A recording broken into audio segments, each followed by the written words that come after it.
While he has not seen the documentation recommending a Canadian national as the next police commissioner, opposition leader Dr. Keith Rowley says he's not convinced that a foreigner should become the next police commissioner.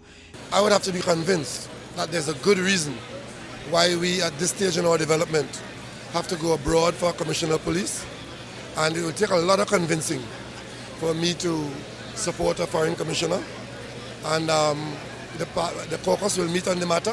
He says the legislation that governs the appointment of a police commissioner also needs to change. There are far more negatives than there are positives, and if you had followed the election campaign, you would have heard me saying during the election campaign that there is a case to be made for that legislation that generated this system of choosing a commissioner of police.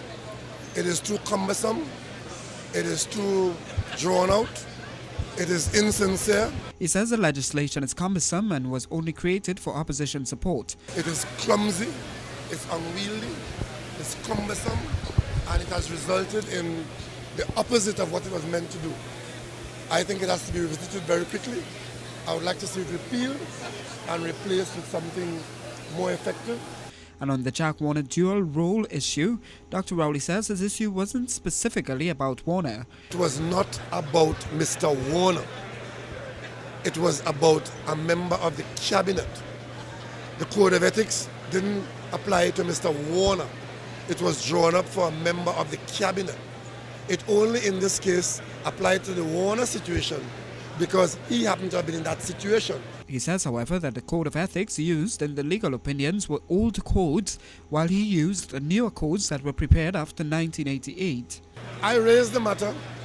It generated a very interesting debate.